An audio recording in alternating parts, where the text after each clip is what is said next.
आंख में आंख डाल करके चुनौती देता हूं, आप नहीं तय करेंगे कि महाराष्ट्र में सरकार किसकी बनेगी। महाराष्ट्र में सरकार उसकी बनेगी जिसमें महाराष्ट्र के लोग चाहेंगे, उसको सरकार की गद्दी पे बिठाएंगे। और यह जो गद्दारी लोगों के साथ की गई है, उस अपमान का बदला लेने का जरूरत है। प्रधानमंत्री का नहीं पता, वो तो नॉन बायोलॉजिकल है, हम लोग तो बायोलॉजिकल हैं, सब अपने माँ के पेट से पैदा हुए हैं। प्रधानमंत्री जी ने कहा कि हम तो नॉन बायोलॉजिकल हैं, तो पता नहीं कौन है वो, अवतार हैं, भगवान हैं, क्या हैं, वही जाने। कि रानी के कोख से राजा पैदा नहीं होगा, जनता के वोट से जनता का सेवक चुना जाएगा। आपने आमदार चुना था, वो आमदार, मैं उसको आमदार नहीं गद्दार कहता हूं कि 50-50 करोड़ रुपया लेकर के वो बिक गया। अगर इस देश के बड़े बड़े धन्ना सेठों का 16 लाख करोड़ कर्जा माफ किया जा सकता है, तो हर किसान का, हर अन्नदाता का महाराष्ट्र में हम 3 लाख तक का कर्जा माफ करेंगे। यह संकल्प महाविकास अघाड़ी ने लिया है। कि मैं 2 बार चुनाव लड़ा लोकसभा का, एक बार बेगूसराय से चुनाव हारा और दूसरी बार इस बार दिल्ली से जो है मैं विधान लोकसभा का चुनाव हारा। लेकिन जब 2019 में चुनाव हुआ और चुनाव हारने के बाद मैं जब बेगूसराय जाता था तो माताएं पकड़ लेती थी और कहती थी, बेटा बड़ी गलती हो गई, तुमको ही वोट देना चाहिए था। अभी मैं ज्यादा नॉर्थ ईस्ट बहुत कम जा पाया हूं, लेकिन जब भी जाता हूं तो लोग आकर के कहते हैं अपने दुकानों से निकल करके कि भाई साहब गलती हो गई, वो आदमी तो कोई काम नहीं करता है, कम से कम आप होते तो पार्लियामेंट में मजबूती से हमारी आवाज तो उठाते, गलती हो गई। राजनीति और जीवन में एक बड़ा फर्क है। जीवन में क्या कहते हैं कि सुबह का भूला अगर शाम को आ जाए तो उसको भूला नहीं कहते हैं। आज की गलती आप कल ठीक कर सकते हैं, सुबह की गलती आप दोपहर में ठीक कर सकते हैं। लेकिन राजनीति में क्या होता है कि एक बार जब आप गलती करते हैं तो 5 साल आपको इंतजार करना पड़ता है। तो मैं तो सिर्फ आपसे ये गुजारिश करने के लिए आया हूं कि देखिए, इस देश में अन्याय हो रहा है, इसमें कोई दो राय नहीं है। और न्याय के लिए जो भी अपना मुंह खोले उसको शासन, प्रशासन, जेल, बेल, डर दिखा करके, ED, CD, income tax, Agaram बगरम, उस आवाज को चुप करने की कोशिश की जाती है। झूठे मुकदमे लगाए जाते हैं, जेलों में डाला जाता है। अरे हम दोनों कांग्रेस में तो हैं ही, तो कांग्रेसी तो हैं ही, हम दोनों जेल भाई भी हैं, ये भी जेल में रह के आए हैं, मैं भी जेल में रह के आया हूं। कोई पत्रकार अगर सच बोलने लगे, अगर सरकार की गोदी में नहीं बैठा हुआ हो, जनता के लिए सच बोलता हो, तो उस पत्रकार को या तो जेल में डाल देंगे या उसकी हत्या कर दी जाएगी। कोई नौजवान अगर अन्याय के खिलाफ सवाल उठाए तो झूठे मुकदमे डाल करके उसको जेलों में डाल दिया जाएगा। देखिए कि ये लोग कितने मगरूर लोग हैं, सत्ता का अहंकार सर चढ़ करके बोल रहा है। हमारे नेता राहुल गांधी संविधान की किताब लेकर के घूम रहे हैं, तो उस संविधान की किताब को ये लोग नक्सली बोल रहे हैं।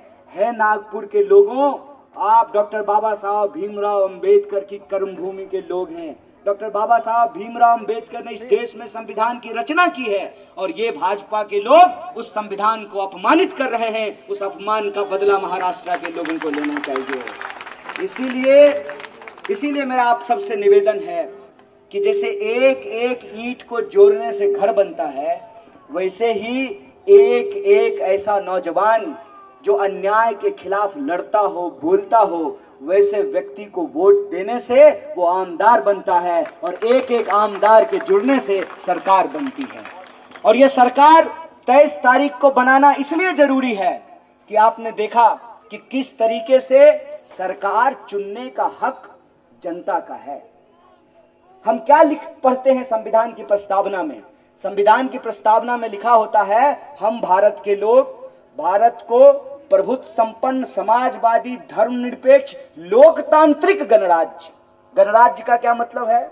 गणराज्य का मतलब यह है कि रानी के कोख से राजा पैदा नहीं होगा, जनता के वोट से जनता का सेवक चुना जाएगा।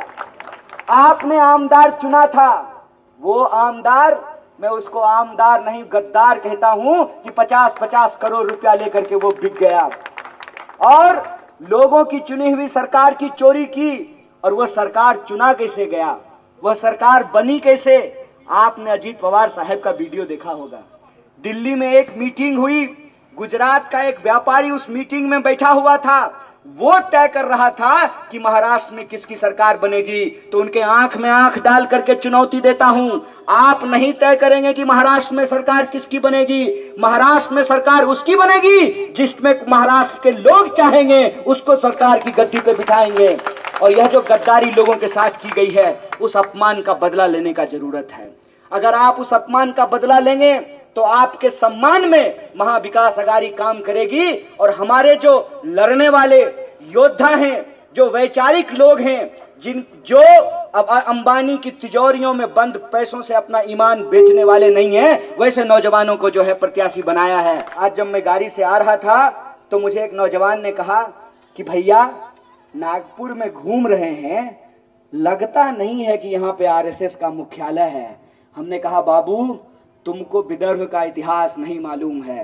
विदर्भ एक ऐसी भूमि है, विदर्भ एक ऐसा इलाका है कि विदर्भ के लोगों के दिल से कांग्रेस को नहीं निकाला जा सकता है और कांग्रेस से विदर्भ को नहीं अलग किया जा सकता है। ये हमारा आपका नाता है, यह नाता विचार का नाता है, यह नाता साहू फूले अंबेडकर की वैचारिक परंपरा का नारा है। और वही नारा हमारे संविधानों में लिखा हुआ है। और उस संविधान को बचाने की इस मुहिम में हम आपका समर्थन चाहते हैं। हम चाहते हैं कि आप 20 तारीख को परिवर्तन के लिए वोट करें, और जब 23 तारीख को हमारी सरकार बनेगी तो आपका काम खत्म और हमारा काम शुरू होता है। अभी आपने कहा कि सफाई करने वाला जो झाड़ू होता है वो लक्ष्मी का रूप होता है। मैं कहता हूं कि हमारी जो नारी है, उस नारी के बिना हमारा वजूद संभव नहीं है। प्रधानमंत्री का नहीं पता, वो तो नॉन बायोलॉजिकल हैं, हम लोग तो बायोलॉजिकल हैं, सब अपने माँ के पेट से पैदा हुए हैं। प्रधानमंत्री जी ने कहा कि हम तो नॉन बायोलॉजिकल हैं, तो पता नहीं कौन है वो, अवतार हैं, भगवान हैं, क्या हैं, वही जाने। हम लोग तो खाना खाते हैं और खाना अन्नदाता पैदा करता है। तो महिलाओं के बिना और किसानों के बिना जीवन की संकल्पना नहीं की जा सकती है। और हमारा आप सबसे निवेदन है कि आप 20 तारीख को वोट देने के लिए जाएं, तो वो आपको हिंदू मुसलमान में बांटेंगे, लेकिन आपको रोजी रोटी, कपड़ा, मकान और अपने आत्मसम्मान के लिए वोट करना है। और एक बार प्रधानमंत्री जी ने भाषण देते हुए कहा था कि वोट देने जाइएगा तो एलपीजी सिलेंडर को नमस्कार कर लीजिएगा। मैं कहता हूं कि एलपीजी सिलेंडर को तो नमस्कार कर ही लीजिएगा, घर में जो स्मार्ट मीटर लगा है एक बार उसको भी नमस्कार कर लीजिएगा, क्योंकि स्मार्ट मीटर के नाम पे जो इतना महंगा बिजली लोगों से वसूला जा रहा है, इस महंगाई पे हम रोक लगाएंगे। महंगाई की जो कमर तोड़ जो महंगाई है उस पर लगाम लगाएंगे। किसानों की आत्महत्या को रोकने का प्रयास करेंगे, किसानों का मदद करके। हर एक घंटे में जो किसान आत्महत्या करते हैं, इससे देश को उबारने का काम करेंगे, महाराष्ट्र को उबारने का काम करेंगे। इसीलिए हमारा आप सबसे निवेदन है, गद्दारों को हराइए और विकास के लिए अपनी सरकार महाविकास अघाड़ी की सरकार को बनाइए। ऐसा होगा कि नहीं होगा? तो ये आमदार हो गए ना? पक्का?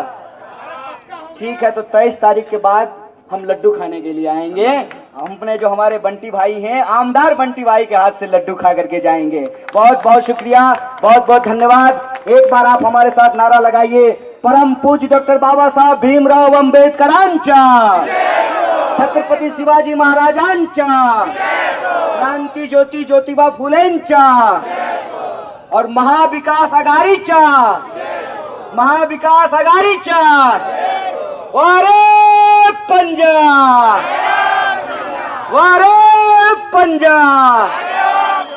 बहुत बहुत धन्यवाद। जय हिंद, जय महाराष्ट्र।